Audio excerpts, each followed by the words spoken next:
And I just mentioned it's the Earnhardt Hour. And a man who wrote one of the best books I've ever read about the Earnhardt Nation, joins us now and has a new book out, Iron in the Blood, about the history of the greatest rivalry in college football. No offense to anybody who is involved in our Michigan-Ohio State conversation over.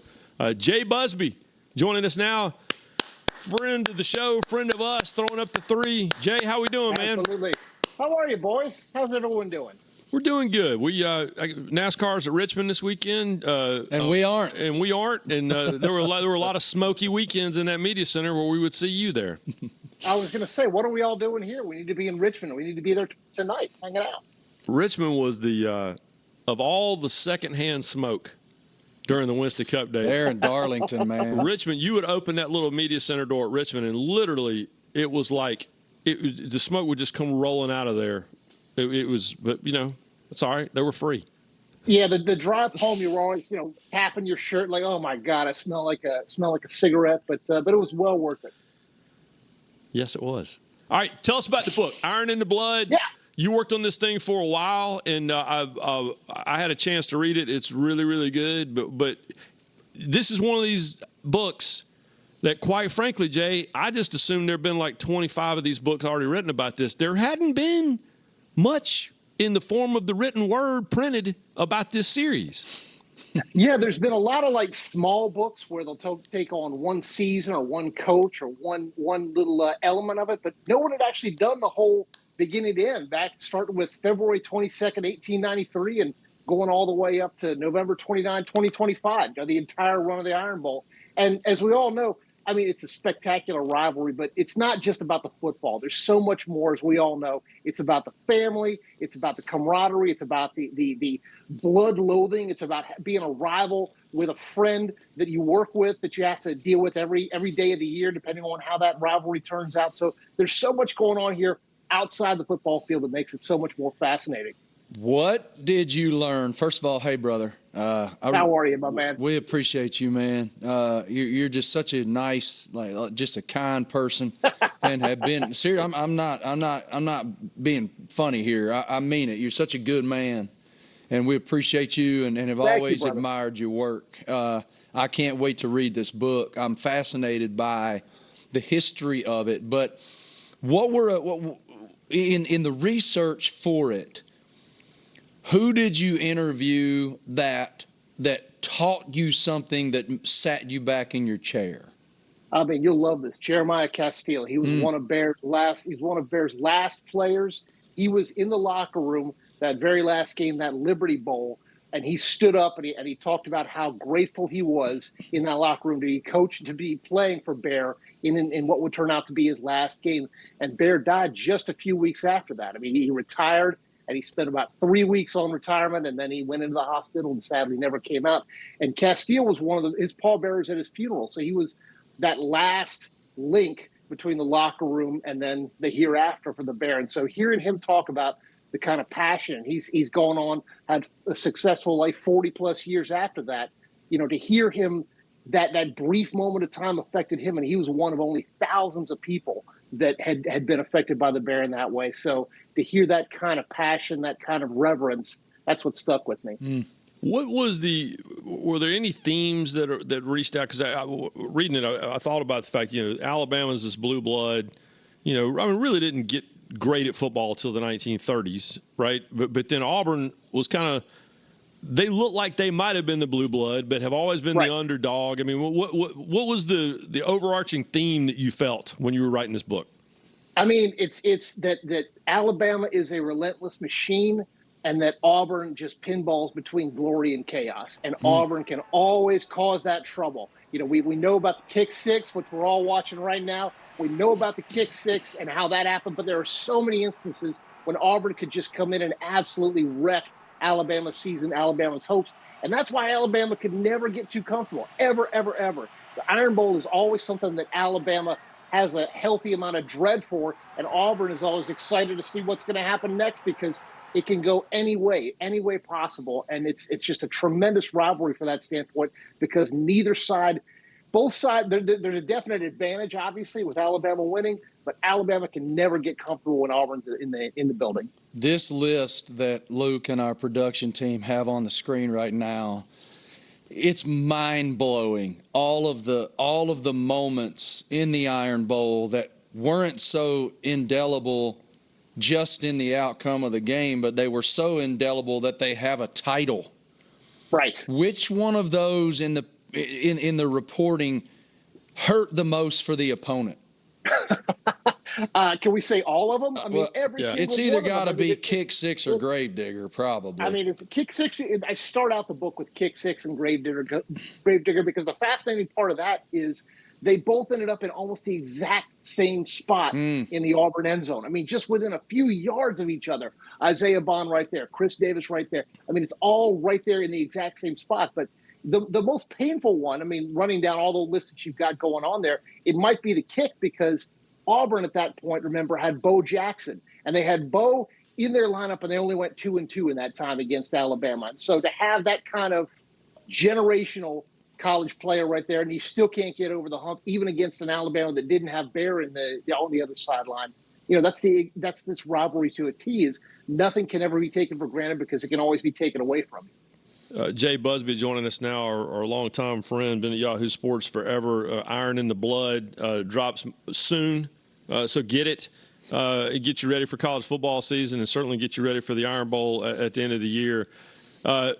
Jay, we're all kind of in the same age group. We're all dads. We all grew up watching all this. What was the interview you did? Like, what was the phone call you made, the phone call that was returned? What's the one that went you go, oh, man, I can't believe I'm getting paid in advance to do this? I mean, so many of them, just a whole bunch of guys. I'm trying to think. I'm going to go off board here. Ace Atkins, who we all know was an Auburn player. He's a crime novelist. He played for Auburn briefly. He's much more famous as a crime guy. But getting to talk both Auburn football and good crime thrillers was a lot of fun. But, yeah, there were a few guys. You know, we've all spoken to Nick Saban, and I think we've all had the experience, the very rare experience of making Nick Saban laugh. And so that's always something that you always treasure. But, throughout the book, having so much fun, delving into this history is what it's all about. And every single day I did it, I was thankful to have the opportunity to feel like it was Saturday at a tailgate again. What made him laugh? What made him laugh? This actually wasn't for the book. This was on it, and I wasn't able to get him for the book. But this was in a press conference, and I can't remember what I said, but it was something about making the wise decision to start Derrick Henry at running back, and he seemed to agree with that. So it worked out well. Yeah, well, for everybody. That worked out pretty well for him, yes. Yeah, well, we'll get you out of here on this, brother. What was as author nerds ourselves, so much goes into producing a piece of art like this, especially something with that level of reporting. How long did it take you? What was your process? And what window did your publisher give you? Let's see. I had I started the proposal back in about 3 years ago. I got the deal finally locked down about 2.5 years ago, and then I was writing this thing all last summer. I mean, you guys will understand this. I was writing this thing in the press room at Augusta National. I was writing it at the Olympics in Paris. I was writing it, at Valhalla, where I think you and I walked around a little bit, Marty. So writing it all over the place, writing it on family vacations and all of that.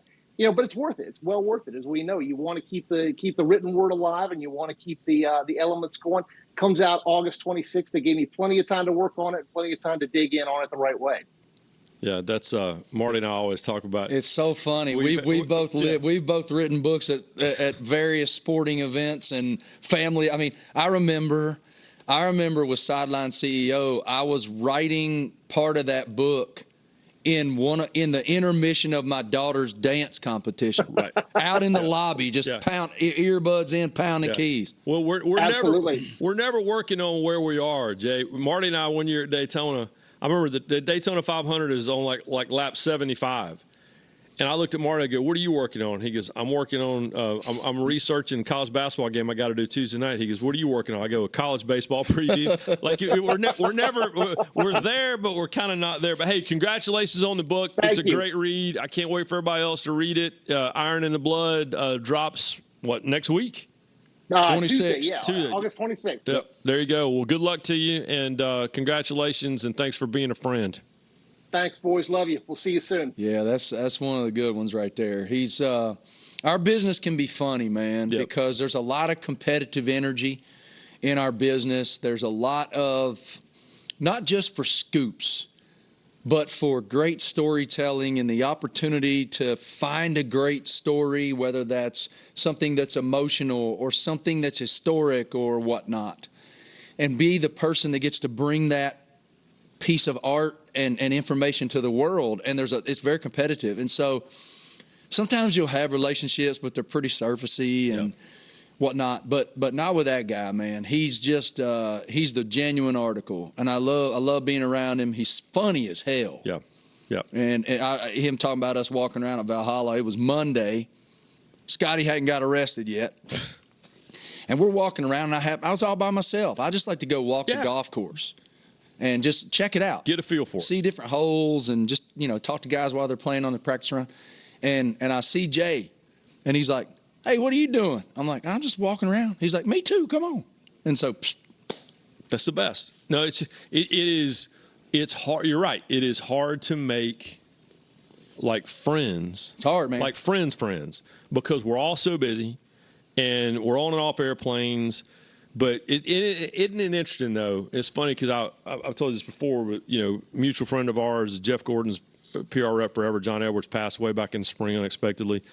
And when we went to his memorial, you looked around and it was like, this is your life. Like everybody in the room.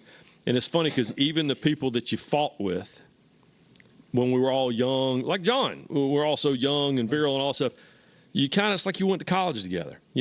30 years later, it's all forgiven. And 25 years later, we're all still friends. But with Jay, it's always just been, it was a genuine, you're right. It was never surface level. Like he would look at you and say, how's your daughter doing? And where's she going to go to school? And how's so-and-so going? I was sorry to hear about your mother-in-law. Like genuine, it's a connection. And we're very lucky to have been friends with him for a really long time. And he's also a great writer. He's such a good writer. And there's heart in it. So what you and I try to do and what we do is you try to put heart into it. And that's why you're going to like the book, because it is obviously, and you and I are both in the wheelhouse too.